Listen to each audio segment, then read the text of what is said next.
Soldiers, what's the most paranormal thing you've ever experienced while serving? I used to be stationed at Fort Irwin over in California, deep within the high desert. It is a long, strange story, but there is a specific 30-mile asphalt road that leads from the town of Barstow directly into the main gates of the base, cutting right through a vast, completely empty wasteland. Because the terrain is so unforgiving, there are dozens of white roadside crosses permanently erected along the shoulders of that highway. They serve as grim memorials for the soldiers and families of service members who have tragically lost their lives in severe vehicular accidents on this dangerous road throughout the long years. Anyways, one warm night, a close buddy of mine who was also my direct platoon mate and I were driving back to the barracks after spending the afternoon at the local shopping mall in Victorville. As our vehicle finally entered the starting stretch of Fort Irwin Road, a sudden chill hit my chest. I glanced out of the passenger window and noticed some fresh, dark tire marks sharply leading off the edge of the pavement, pointing directly toward one of the older crosses. I squinted through the gloom and read the engraved date. It said August 11th, 1989. The sight really creeped me out, and for a second, I honestly thought my tired eyes were just seeing things in the shadows. About 20 minutes into our long, monotonous drive down this isolated two-lane highway, the vast emptiness of the desert seemed to completely swallow us. I casually looked over to my buddy Brian, who was focused on the road, relaxed and quietly lip-syncing to some song on the radio. The headlights were cutting through the pitch-black void, and we were cruising at a steady 75 miles per hour. Then, out of absolute nowhere, something massive darted out directly in front of our bumper. The speed of the intrusion was unnatural. I quickly caught a terrifying glimpse of what looked exactly like a large humanoid beast covered in dense dark fur with a wet, hairy face. Even though our chassis was moving at 75 miles per hour, this entity effortlessly turned its head and looked directly into our windshield while sprinting across the asphalt. The thing was exceptionally tall, at least 7 feet tall, and it was moving fluidly on 2 thick legs. But the eyes were something I simply do not know how to properly explain to a civilian. For that split second when it turned its head to stare at us, it felt exactly as if time itself suddenly slowed down to an absolute crawl. As its massive body shifted mid-stride and I looked deeply into its face, I realized its eyes were completely white voids. It was not a standard nocturnal reflection from our high beams. It was more like a source of dead light emanating from the sockets. And it was absolutely not a look of animal fear. Instead, it carried a horrifying expression of absolute sentience, a look that sardonically communicated, "I see you. Hello." It was the most skin-crawling, terrifying sensation I have ever experienced in my entire life. Whatever that entity was, it was completely non-human, but it was not a regular wild animal either. It was fully aware, but not like we are. I won't claim it possessed supernatural powers, but whatever mental effect it inflicted on us when our gazes locked, I just don't know. I snapped out of the trance and turned to my friend, who violently slammed his hands on the steering wheel and yelled out, "Holy shit!" The next second, the massive creature cleared our hood and ran off into the dark brush on the other side of the highway. My buddy genuinely thought we had almost hit a stranded pedestrian in the dark, so he aggressively stomped on the brakes. We pulled over onto the gravel shoulder, grabbed our flashlights, and cautiously got out of the car to check the road. But whatever that massive entity was, it had already vanished completely into the empty desert night. We stood there by the idling engine, scanning the vast brush, when Brian began to frantically repeat, "Large, hairy bird. No, not a bird. A bear, no. Wait, what? What the hell was that?" His mind was completely short-circuiting, desperately trying to rationalize the anomaly. It took us about another 20 minutes of driving to finally reach the main gates of the base. We sat there in total stiffness, the music completely turned off, not saying a single word to each other. Brian was dead silent, staring blankly at the dashboard. He was never a quiet guy, not Brian. I desperately tried to think of something reassuring to say, but our blood was too chill to actually speak. Once we safely got back to the barracks and told our closest squad members about the encounter, absolutely no one believed us. They just laughed and said we were seeing ghosts in the sand. That was until a few weeks passed by, and I started hearing quiet, serious murmurs around the motor pool from other soldiers who didn't want to speak openly to the command. They quietly admitted that they too had experienced similar sightings on that exact stretch of highway. Years later, long after I finally got out of the military service, the memory sills haunted me, so I decided to do some deep technical research online. I learned about ancient native folklore passed down by the indigenous Native Americans of the region, who firmly claimed that a population of Sasquatch was believed to live out within the barren salt flats. Whatever stepped in front of our headlights that night, my friend turned white as an absolute ghost, and we never spoke a single word about it to each other ever again. Cultural note: the Fort Irwin military base is located in the rugged and desolate Mojave Desert of California, a region bordering historic salt flats known for high road hazards. Fort Irwin Road is notorious among troops for its complete lack of artificial lighting and thermal potholes, serving as a constant setting for severe vehicular accidents and urban legends associated with the cryptozoological fauna of Native American cultures, such as the Shoshone and Paiute. I finally arrived at my very first official unit in the United States Army right after completing my basic combat training and subsequent advanced individual training. A good buddy of mine from basic happened to get assigned to the exact same station at the same time, so logistics put us in the same living quarters.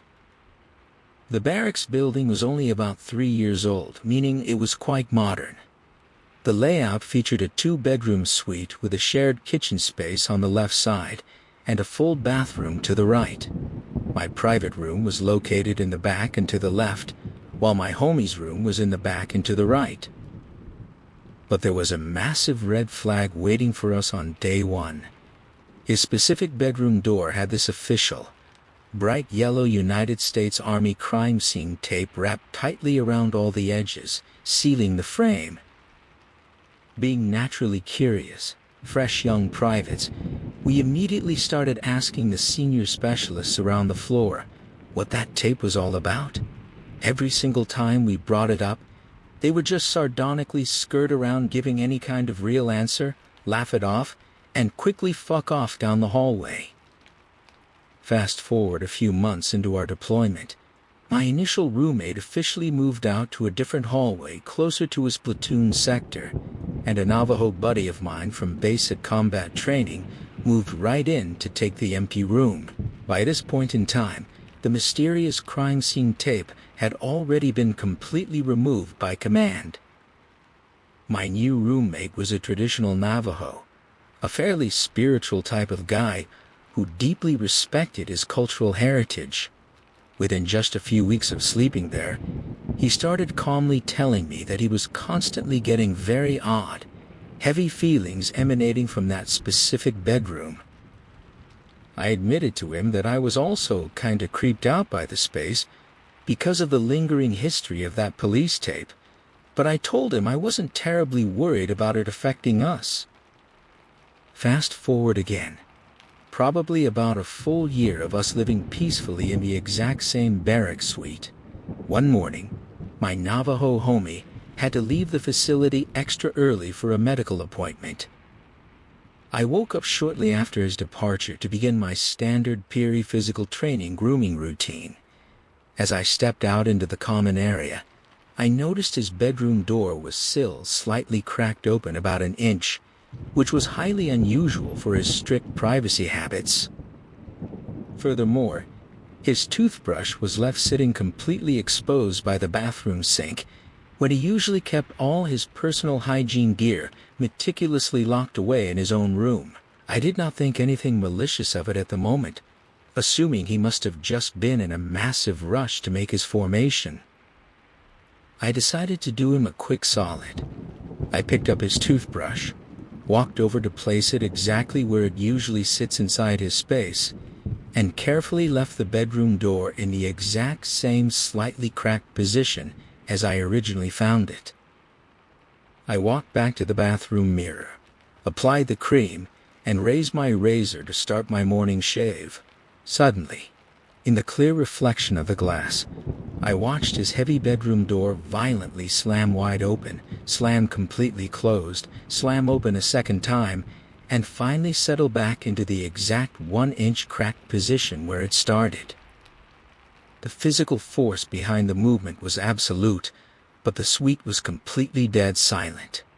My survival instincts instantly kicked into overdrive. I dropped my razor, grabbed my gear, and immediately left the building for physical training, willingly taking a harsh-ass chewing from my sergeant later for showing up completely unshaved. Cultural note: in the traditions of the Navajo Nation, contact with locations where a death or violent event occurred is considered a severe spiritual taboo, as it is believed that the soul or residual energy of the person remains at the site, affecting the health of the living. Within United States Armed Forces bases, criminal investigation divisions, CID utilize specific sealing tapes to preserve barracks under federal investigation for serious incidents. This happened back during my time at the Navy boot camp over in Orlando. One quiet night, I was standing solitary watch inside our company's main barracks compartment. The atmosphere was incredibly tense. I was meticulously checking every single window along the perimeter, because our company commander loved to secretly unlock one or two of them just to test us and make sure we were actually doing our rounds. Executing this task forced me to squeeze my body into the tight, narrow space between the rows of heavy racks and the exterior concrete wall. The only illumination came from the dim red lights overhead. Suddenly, I caught a sudden flash of movement down the middle open area of the dark compartment, a quick, distinct blur of bright white. In our training cycle, wearing white shoes meant you were a brand new recruit. My company had been stationed there long enough that we had already transitioned to wearing our standard black Oxfords. I immediately stepped out from between the metal racks, moving toward the center aisle so I could see exactly who had unauthorized access to our compartment. I knew for a fact the heavy outside door had not opened. The security seals were intact, and I easily would have heard the loud metallic echo of the door by the inside stairwell if anyone had used it.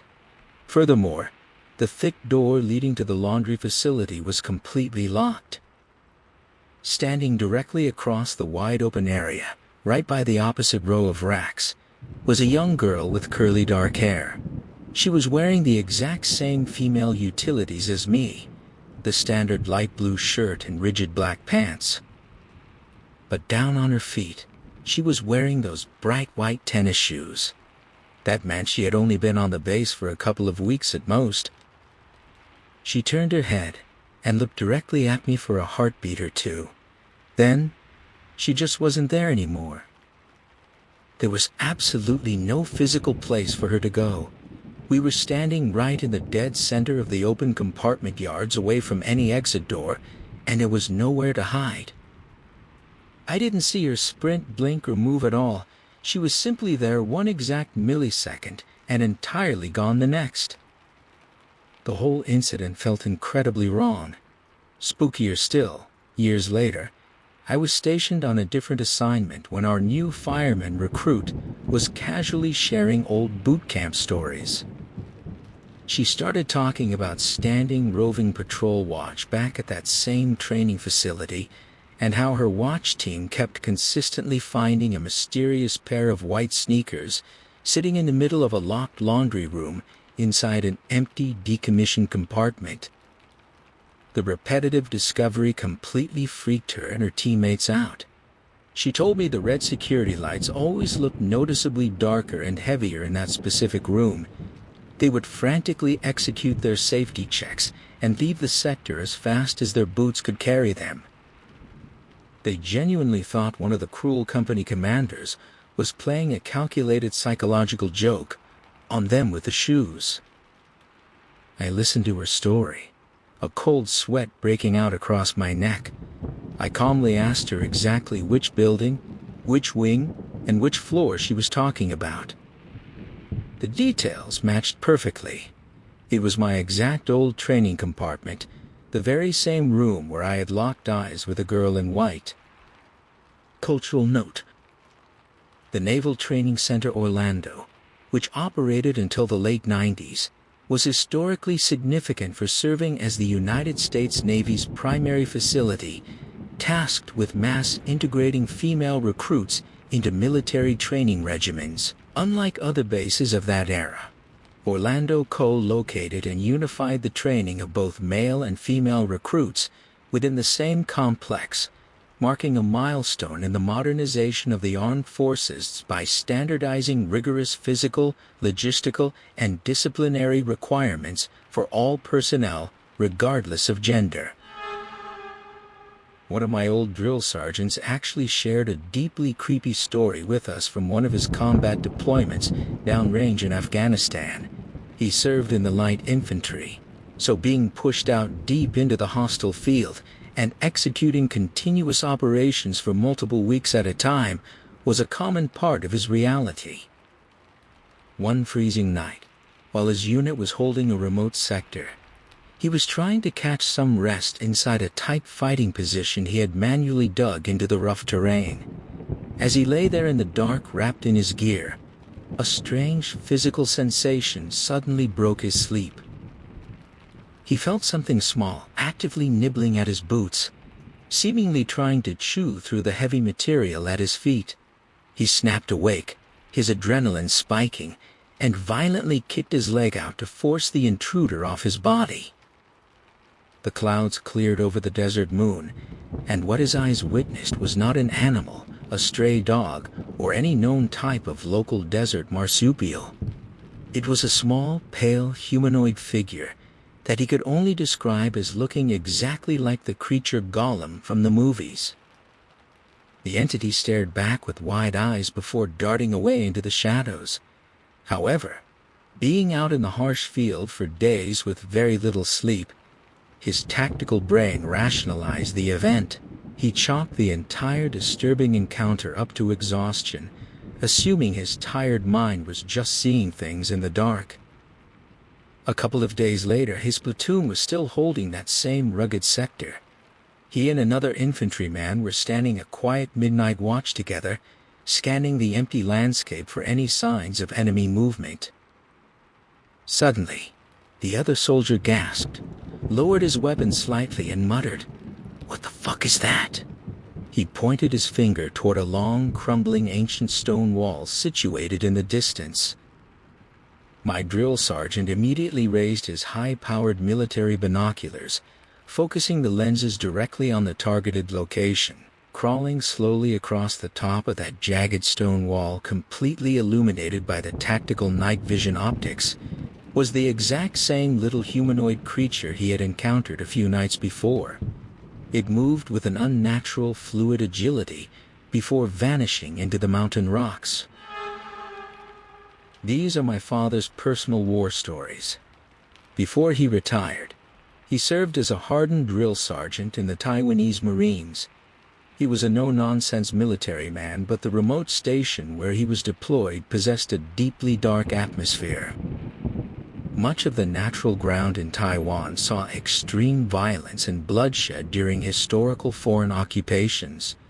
Because of this, a persistent rumor circulated among the troops that our specific base, had been constructed directly on top of, or very close to, an ancient mass grave. Needless to say, he witnessed a few terrifying paranormal things during his service.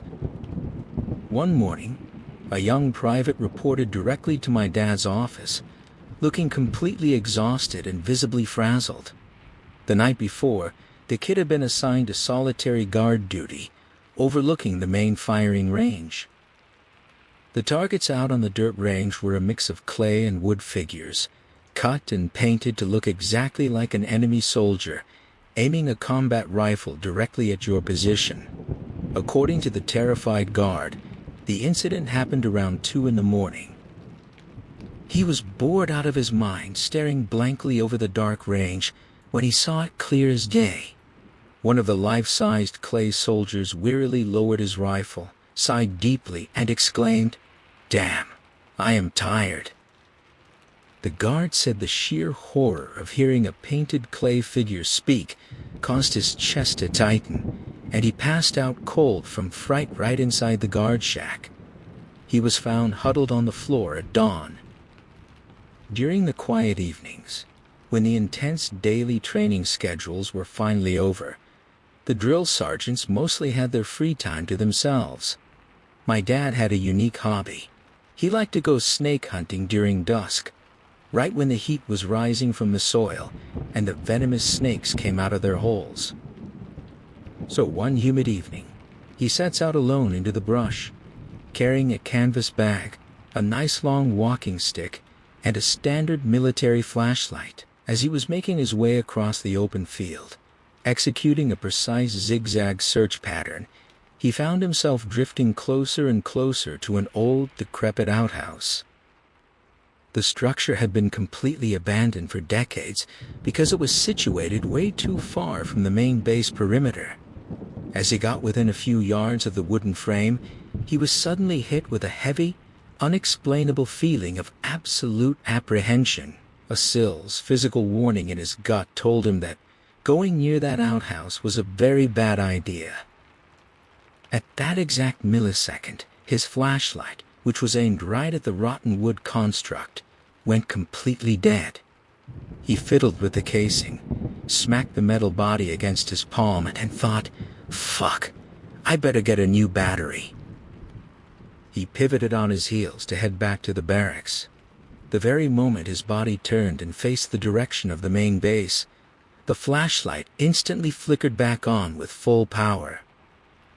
My dad shrugged and thought, "Great, time to keep hunting." But the moment he turned his torso back around to face the dark outhouse, the beam flickered off again. Dead silence. He faced the base. It flickered on. He faced the outhouse. It went completely black. He executed this test 2 or 3 times until he finally got the message. He stood ground, verbally apologized out loud to the empty air for intruding on their space, turned around, and walked calmly back to the base without looking back. The military base itself was completely surrounded by dense, uncharted forest and steep mountains, which is the natural, unforgiving terrain of Taiwan. One rainy afternoon, a soldier was officially reported missing from formation. As the hours ticked away, it became glaringly clear that the young man had either deserted his post or was in serious physical trouble out in the wilderness. An emergency manhunt and rescue team was immediately organized by the command. Most of the active base was out scouring the ridges just as a severe, freezing tropical rain started to pour down. As pitch-black night fell over the mountain, the officers called off the search due to the hazardous conditions, preparing to try again tomorrow. They finally found the missing soldier the next morning. He was found huddled deep inside a wet, dark cave, completely soaked, shivering and scared, absolutely speechless. He was completely out of his mind with pure terror. No one on the medical staff was ever sure what horrific thing he witnessed out in those mountains to cause him to break down, and the command never found out. The military shipped the traumatized guy out of the facility soon afterwards, and his records were sealed. Finally, during one of his last years stationed at that base, the island was directly hit by a monstrous Category 5 typhoon. Typhoons are a pretty regular occurrence in Taiwan, especially during the harsh summer months, but the meteorologists warned that this specific storm was going to set absolute records for destruction. Everyone on base hunkered down inside the concrete bunkers, reinforcing the facility defenses as best they could against the elements. The structural reinforcements held well. After days of relentless, deafening rain and howling winds, the eye passed, and the Marines emerged to survey the external damage.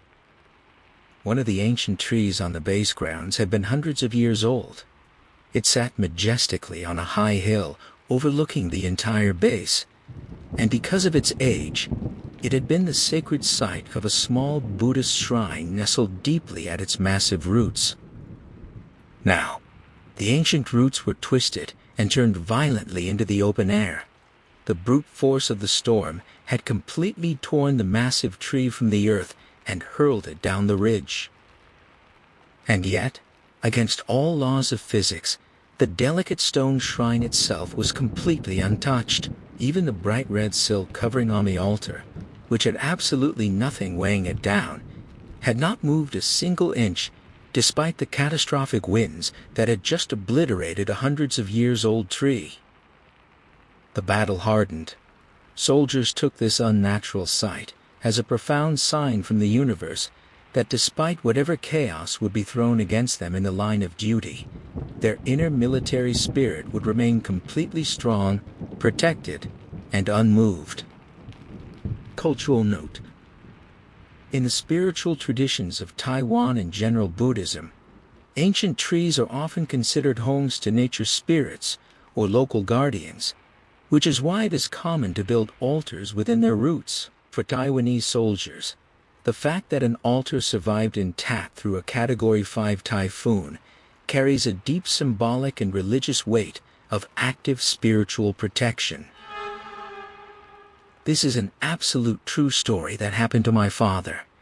Right after he finished his deployment downrange in Vietnam, he was assigned to a remote United States Air Force base located in the frozen isolation of Greenland. The installation was constantly battered by ferocious, blinding blizzards. Whenever these Arctic storms rolled through the perimeter, the entire base went into an immediate, strict lockdown protocol. Every single section of the barracks had to execute a mandatory roll call to account for all hands. These blizzards were incredibly intense, completely erasing the horizon. Because of the danger, thick steel cables were permanently run between all the main buildings on base. To move between structures, you had to physically attach your winter tactical gear to the cable using a heavy carabiner. If a sudden whiteout caught you in the open, that line was your only lifeline. If you unclipped, you got lost and died.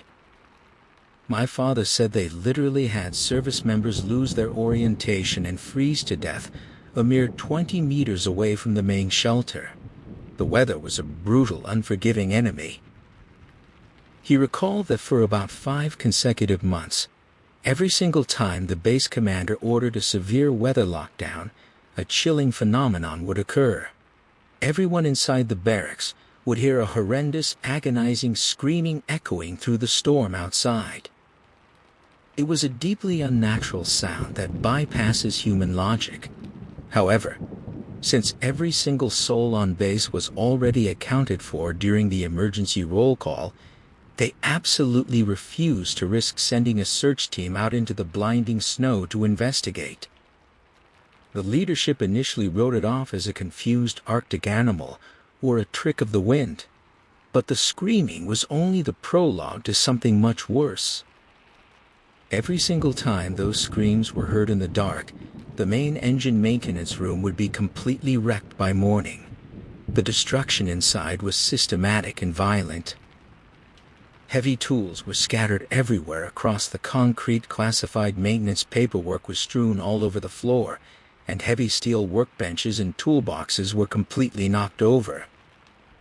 During one specific incident, A massive jet engine weighing several thousand pounds had been violently lifted completely off its specialized maintenance workbench crane fixture. It was found smashed onto the floor almost 30 feet away from its station. The maintenance hangars and the engine rooms were top-tier military facilities.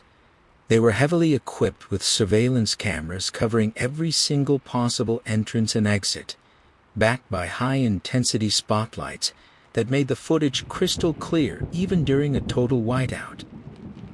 The security personnel reviewed the tapes over and over. No animals, no unauthorized personnel, absolutely nothing was ever captured entering or leaving those secure buildings. Then after 5 long months, the incidents just abruptly stopped. This was not something the military just shrugged at or ignored. The structural damage cost a massive amount of government money, and the physical chaos threw a massive wrench into at least one critical aerial surveillance routine. The security breach caused a lot of high-ranking brass from the Department of Defense and the Central Intelligence Agency to breathe absolute fire down the base commander's neck. Beyond its strategic military functions, this secure facility also served as an operational hub for civilian Arctic research. A full-scale, classified investigation was launched, utilizing all manner of structural engineers, elite scientists, and technical specialists. They examined the structural integrity, the weather patterns, and the locks. They came up with absolutely no satisfactory explanation for what was happening. I do not personally believe in the paranormal, and neither did my father. This remains the only creepy story he ever shared from his 22 years of honorable active service. Hundreds of military personnel wrote official reports and documented these events. This was not a case of grease monkeys scratching their heads and making random guesses. When I spoke to my mother about this, she reminded me of a couple of terrifying details that I had missed from my father's old logs. After one of these screaming episodes, a U-2 reconnaissance aircraft sitting in the secured shop had all of its advanced internal electronics turned on. Many of the electronic warfare and camera systems inside that specific plane were custom built for that airframe and this particular crew's classified mission. These systems were incredibly complex, archaic, and required specialized pre-flight knowledge. Very few individuals in the entire world knew how to operate that machinery. The only ones present on that entire base who possessed the clearance and capability were 2 specific engineers and the flight crew itself. It was absolutely not a simple matter of a trespasser hitting a power button or flipping standard switches from off to on. During another lockdown event, 3 massive barrels filled with specialized hydraulic fluid completely vanished from the inventory and were never recovered. The base specialists heavily doubted the screaming noise was just the wind because it always came in short, highly irregular, aggressive bursts, and the Arctic winds never produced those acoustic frequencies again. They theorized it could be a massive polar bear, but if it was, its coincidental timing with the internal destruction was extremely uncanny. Lastly, the Radar Control Center picked up a bunch of weird electromagnetic interference and anomalous sensor readings. Again, these glitches had the uncanny timing of occurring only when the screaming and destruction were actively happening. The technicians were never able to reproduce those system errors in a controlled environment. It is a deeply creepy, bizarre chapter of Cold War history. The best analytical explanation is that a series of completely unrelated, highly unlikely events came together in an astronomical manner, but no one within the chain of command was ever willing to say anything with absolute certainty. They simply closed the file and wrote it off as an act of God.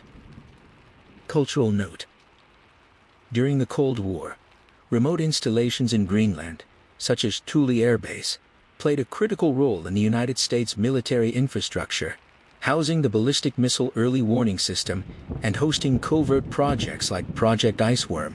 The extreme environmental isolation, combined with the immense pressure of tracking potential Soviet aerospace incursions, created a high-stakes environment where technical anomalies, classified reconnaissance operations like the U-2 program, and severe weather frequently intersected. Like what you see? Subscribe to the Reddit Oracle for more.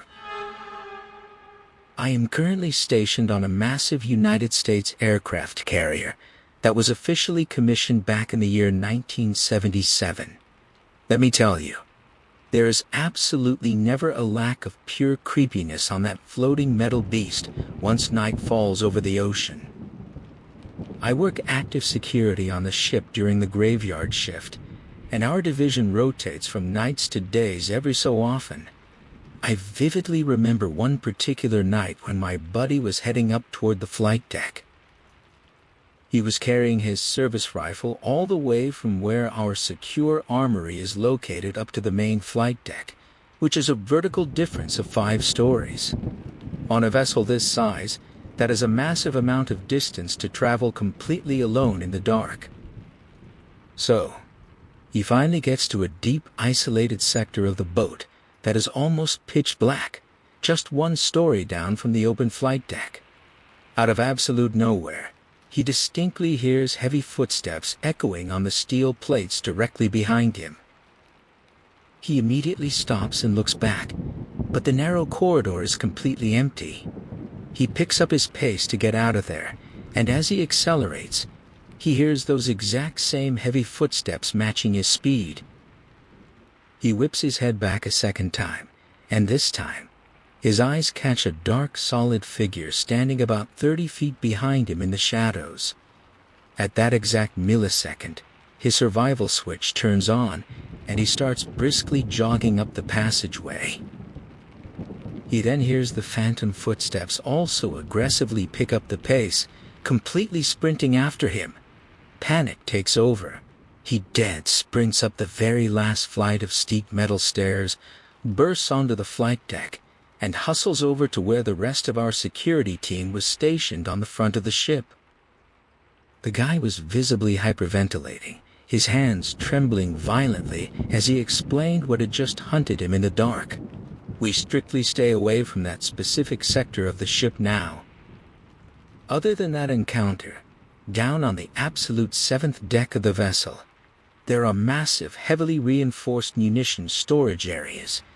It is basically the deep vault where we keep all our live bombs for the combat planes. Well, according to ship history, back in the day, a little girl somehow managed to fall down one of the steep ladder wells. It is a legitimate 6-story drop straight to the steel bottom, and she tragically passed away from the impact. That vault contains heavy chains and various other tactical items that can be moved. The veterans say that at night, if you are standing watch down there and you start zoning out, she will suddenly walk by, violently rattle the chains hanging from the ceiling, and physically move equipment around. Then there is the fantail, which is an open area outside the ship that looks directly over the black water on the very back of the vessel. There are multiple documented entities out there that constantly mess with the 2 lookouts who stand solitary watch in the freezing wind. One of the ghosts is that same little girl. You will suddenly hear her childish giggling cut through the hum of the engines, followed by the distinct sound of a rubber toy ball bouncing on the metal deck, and finally, a loud splash in the water below. There is also a phantom sailor that specifically targets you if you start nodding off on your post. As your eyes close, he will suddenly appear dressed in a pristine vintage naval dress uniform.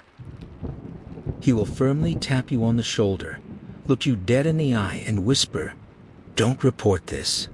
The very next second, he will leap over the safety railing and plunge straight into the dark ocean below.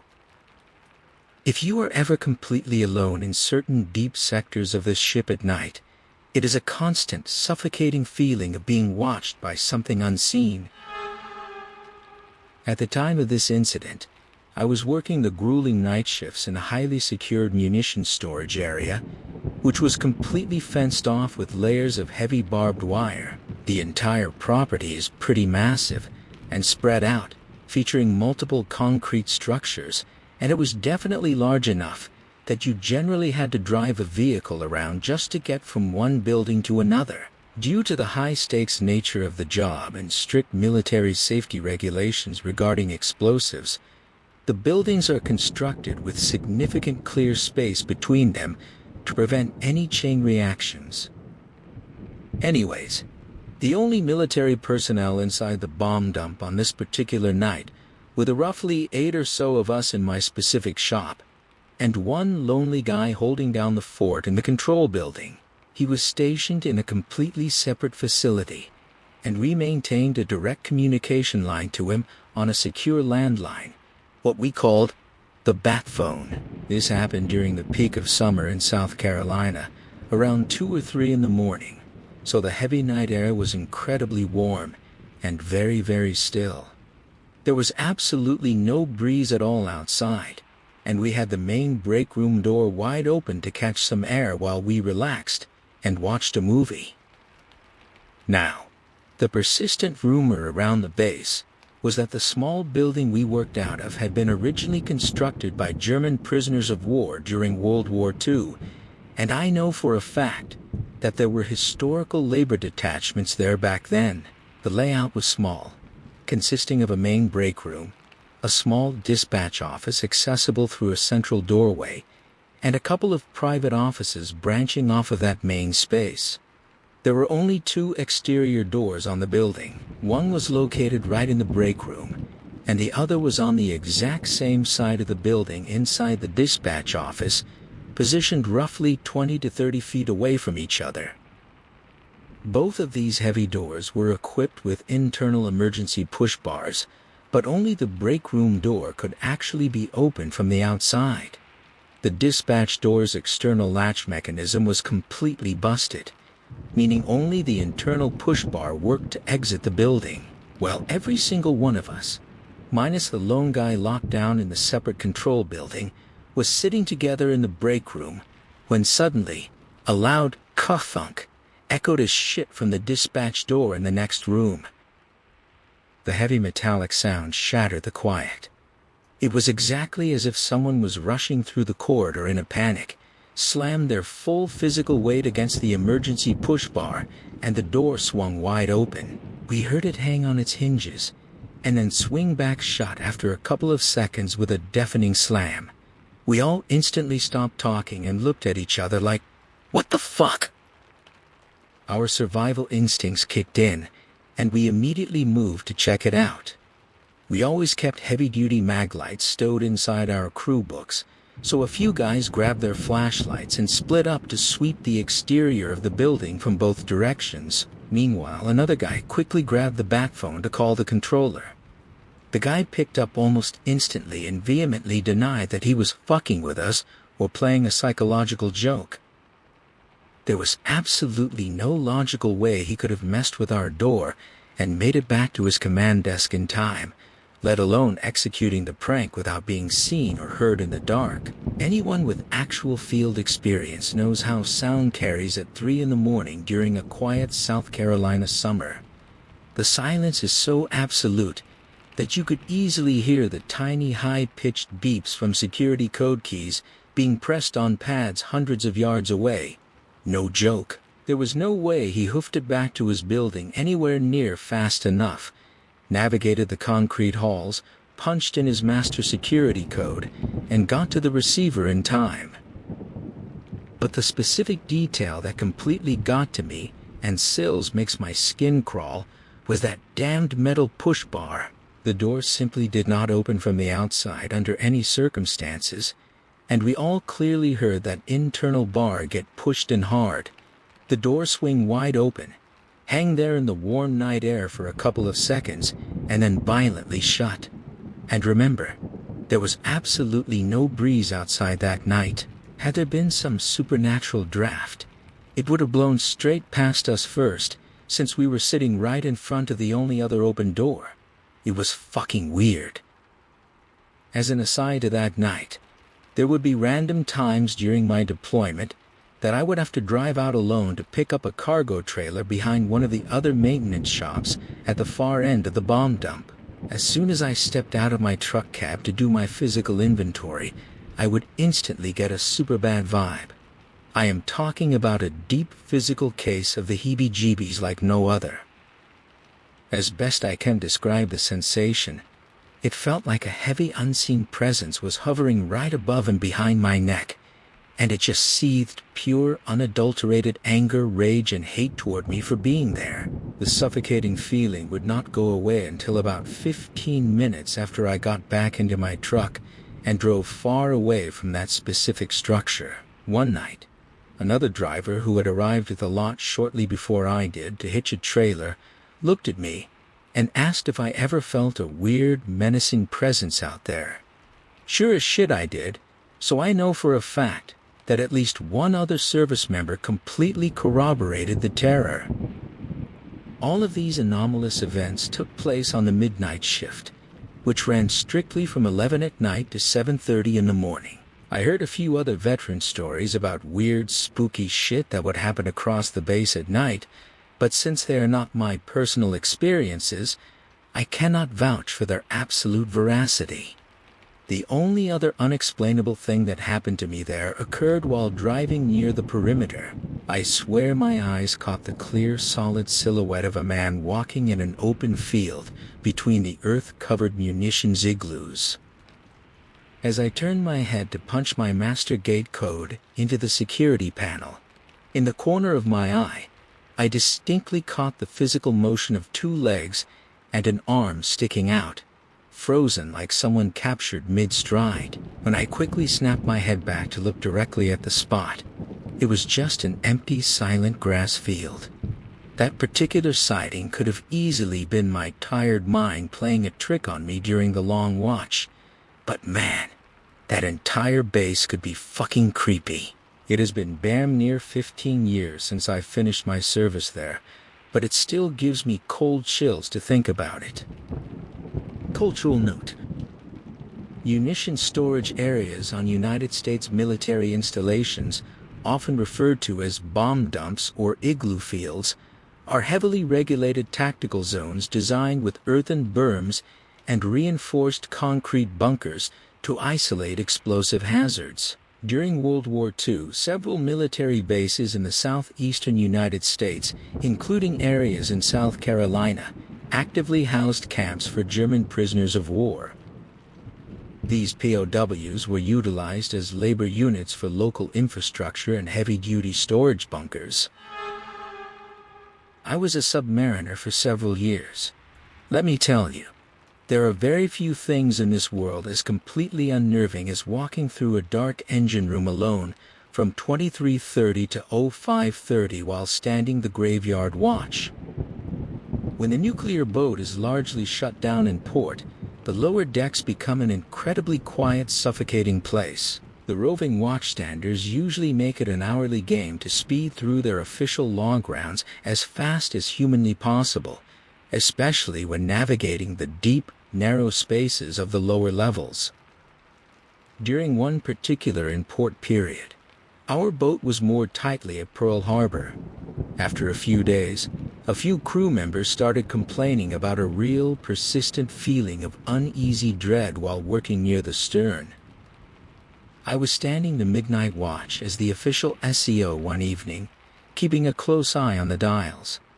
Around 3 in the morning, a veteran senior chief came back to the engineering section to execute his mandatory hourly tour of the compartments. We casually watched him walk right past our maneuvering station on his designated way to the shaft alley. This particular senior chief was the ultimate crusty old salt type of sailor.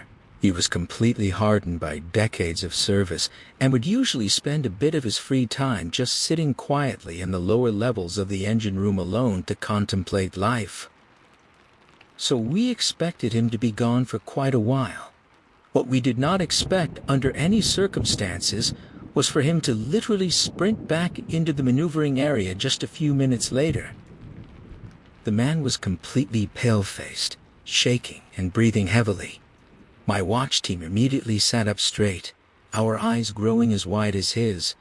We genuinely thought the hull was breaching, or that we were about to announce and fight some catastrophic ship casualty.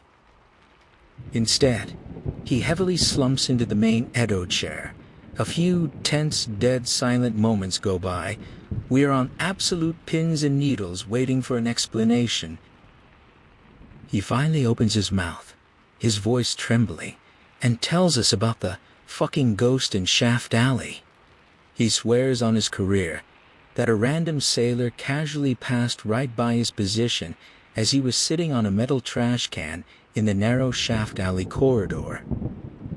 His very first instinct was to call out to the guy to see who it was and why he was wandering the lower levels. But then, his brain processed a massive red flag. This guy was not dressed right for modern operations. He described what the Phantom was wearing, pointing out the distinct, outdated World War II-era naval uniforms. The senior chief quickly got up from his seat to catch up to the intruder, following his shadow all the way aft toward the very back of the compartment. Suddenly, the figure turns completely towards the senior chief, looking right at his face. Then, the entity turns away and literally walks straight through the solid steel-ass end of the boat's pressure hull. It was at that exact millisecond that the senior chief decided it was time to leave the Shaft Alley, and he promptly did so. He swore up and down that he knew exactly what his eyes saw in the dark.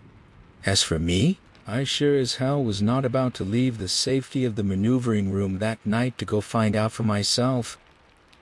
Cultural note: Shaft Alley is the narrowest and most isolated compartment in a submarine, housing the main propulsion shaft that connects the engines to the external propeller through the pressure hull. Pearl Harbor remains a historical epicenter for naval hauntings in United States military folklore, where active duty personnel frequently report sightings of apparitions dressed in historical 20th century dungarees and Dixie cup hats near old repair docks and naval shipyards.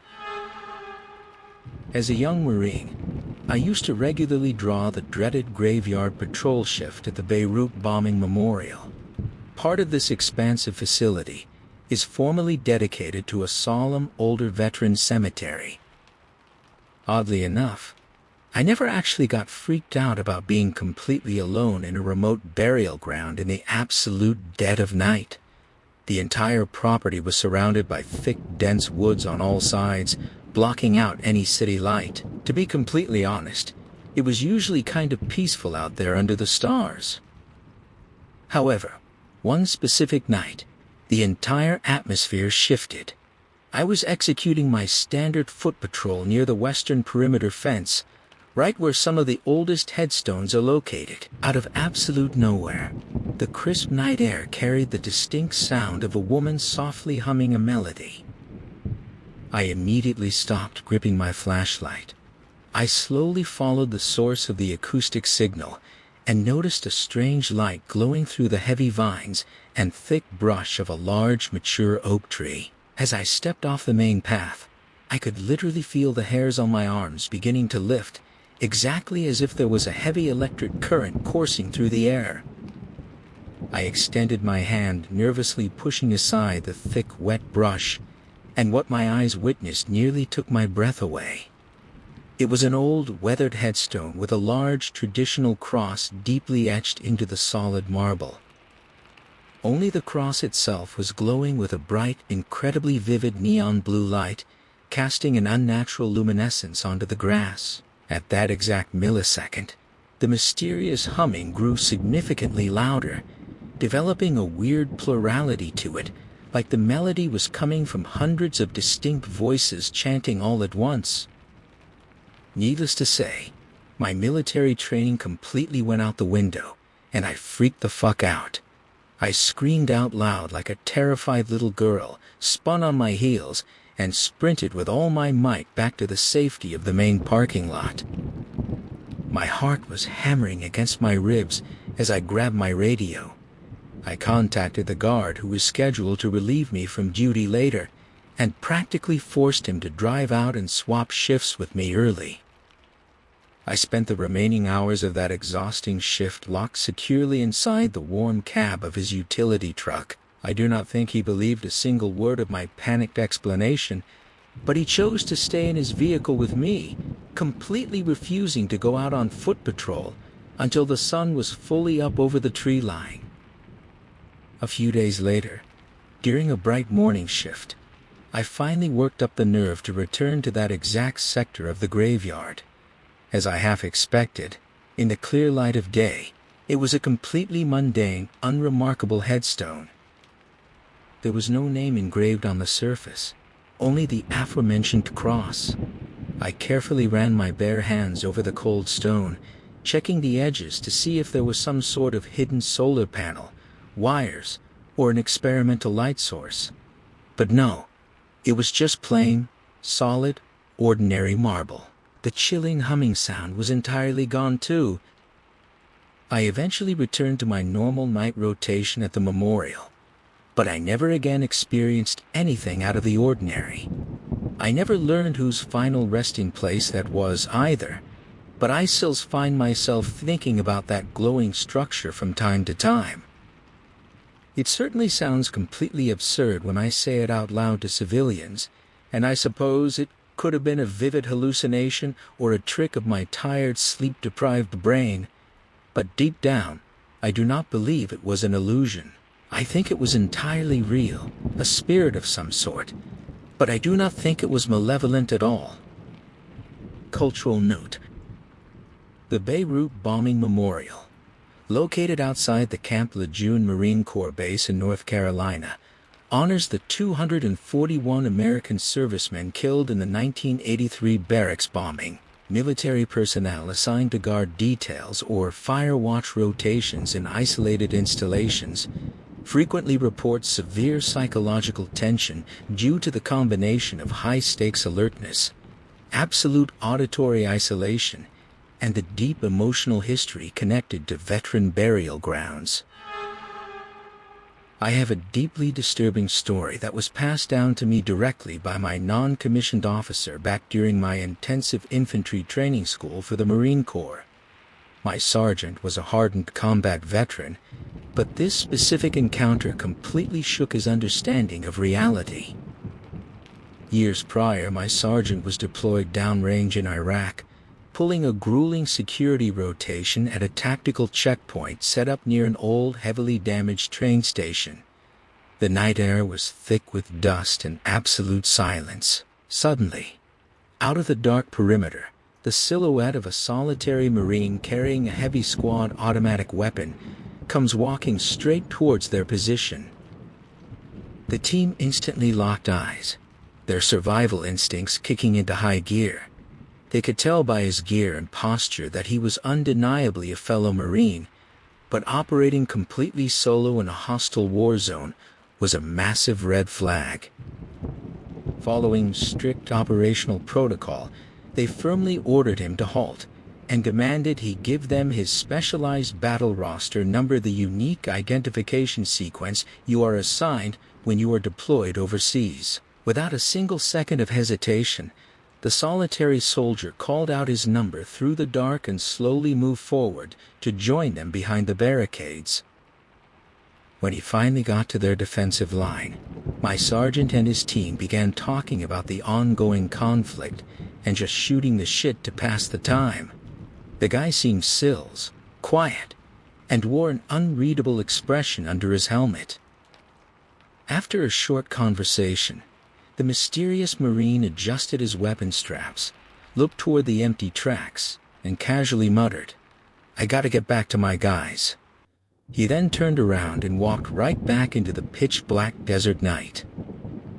Finding it extremely strange and tactically anomalous that a Marine would be wandering completely solo without a squad or a vehicle in that sector, the checkpoint team immediately radioed command to look up the roster number he gave them. When the computer system finally processed the digital file, a cold wave of horror hit the entire unit. The data showed that this specific individual had been deployed in the combat cycle right before their arrival. Not only that, but his official file was completely locked, showing he was killed in action months ago at that exact location. My sergeant said the realization was creepy as fuck, and they later discovered that the exact same entity had appeared to other Marine units stationed at that train station. He looked us dead in the eyes and told us that weird, unexplainable shit just happens in war. I originally heard the story back in the year 2012, and I will always remember it because of the raw emotion in his voice. Some of our NCOs rightfully fucked with our heads during training, but I know for a fact this sergeant was telling the absolute truth. Cultural note: during military deployments in Iraq, service members were assigned a specific battle roster number, typically consisting of the initials of their name combined with a unique digital sequence. This unique identification code was strictly mandatory for rapid verification at security checkpoints and for the official tracking of casualty data within the central command systems. I have a close buddy who told me a story that he probably made up, but it makes a great, terrifying ghost story nonetheless. I will recall the sequence of events to the best of my ability, but I will not be able to do his narrative complete justice, since I haven't heard him tell it in a few years. This entire operational file is highly classified, according to his word. Back during his deployment, he was stationed at a forward operating base located somewhere deep in the Middle East. The facility was entirely surrounded by a massive concrete blast wall that featured tactical guard posts at various strategic locations around the perimeter. There were only one or two other central structures where soldiers would actively keep post during the night, including the main barracks. There was also a massive, abandoned warehouse on the base grounds that was completely decommissioned and left entirely unused. It featured huge, heavy steel doors that opened outward from the middle, which the command always kept strictly closed. Soldiers on guard rotation were forced to walk directly past this dark warehouse when switching posts in the middle of the night. Well, one quiet night when my buddy was resting inside his barracks, a barrage of sudden gunfire went off across the compound. The high-pitched cracks of service rifles shattered the silence. Everyone rushed to grab their tactical gear, armor, and weapons, desperately trying to figure out what was going on. Once the team established that the gunfire came from inside the secure perimeter, they moved fast to the location of the shots. Two young soldiers were posted up near the old warehouse. Their rifles pointed directly at the structure. They were completely freaked the fuck out, their bodies trembling under their gear. One of the massive steel doors to the warehouse had been violently pushed slightly open from the inside. The response team yelled at the two guards to see what the fuck was going on, but the guys did not budge. They stood frozen, whispering that something massive and black had just sprinted past them and ran straight inside that warehouse. Once the officers managed to calm the two guards down, they executed a full sweep of the interior using their weapon lights. They found absolutely nothing. It required the physical strength of two full-grown soldiers just to push the heavy steel door shut again. The very next night, horrific blood-curdling screaming started coming from deep inside the abandoned warehouse. The sound echoed across the barracks. The security team executed another tactical sweep. Again, nothing. The next night, more agonizing screams. On the third consecutive night, another group of soldiers shifting locations opened fire on the target. They basically reported the exact same story as the first group. They insisted the entity was fast as fuck, moving across the dirt faster than they could physically aim and shoot. Again, the heavy door was found pushed open. It took two guys to close it. After this bizarre cycle went on for a while, and the soldiers involved were medically evaluated and found to be completely mentally healthy, a bigger, classified investigation was set up by the base command. They pointed special, high-resolution surveillance cameras directly at the main entrance of the warehouse, set up an armed ambush team outside and waited for something to happen. Well, one night, the camera feed captured the door being pushed open from within. A humanoid demon stepped out into the night air and started screaming bloody murder. The guards outside immediately opened fire, and the entity sprinted faster than humanly possible back inside the dark warehouse. Both of the heavy doors were flung completely open by the force of its retreat, and the thing just continued to scream from the void. More soldiers rushed the building and did a meticulous sweep. Nothing. Around this time, the soldiers at the base started to piece a few historical clues together.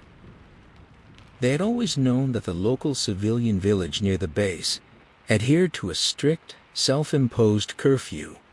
No one ever stayed outside of their house past nightfall. So, a few members of the unit went to investigate the root cause of this tradition. Long story short, the village elders explicitly told them that there was an ancient god of death hunting in the sector, and they dared not stay out past nightfall. Around the exact time they learned this local legend, a special tactical team arrived at the base with more advanced recording equipment. Some heavy gunners were sent into the hot zone, including my buddy, who was tasked with operating special recording equipment. They manually dragged the big double doors wide open and set up a static defensive position inside the warehouse. It was pitch black inside, but they could see every corner using their specialized thermal optics. They set up their perimeter so that two guys sat facing each other, forming a tight square of 4 soldiers total. About 4 long hours went by without a single drop of activity. Then the soldier sitting directly across from my buddy started making a frantic hand signal in the dark. He was signaling that something was manifesting right behind my friend's back. The soldier to the right of my buddy was currently dozing off from exhaustion, but the other soldier across from him was perfectly still, his eyes wide with fear. My buddy executed a swift 180 turn from his chair into a crouched firing position, giving room for him and his teammate to open fire simultaneously. He said that when he turned around he saw a massive humanoid demon. The entity stood around 9 feet tall, possessing piercing, glowing eyes and looking as menacing as possible. The moment they opened fire, the creature moved so fast, it basically looked like it teleported to the side, scrambling straight up the brick wall until it was crouching on the high ceiling.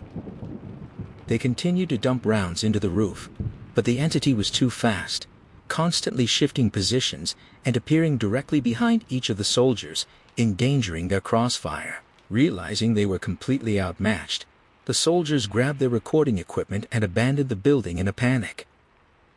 The advanced cameras apparently captured the entire engagement. My friend was immediately debriefed by high-ranking brass, forced to sign non-disclosure agreements, and told to never speak of the incident again. Shortly after, the warehouse was completely demolished using explosives.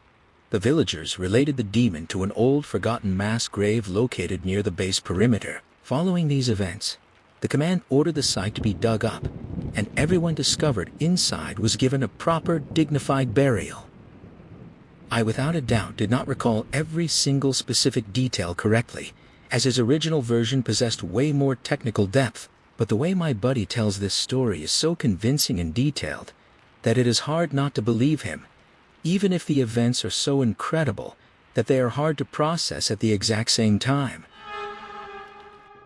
If you like these stories, make sure to subscribe to the Reddit Oracle.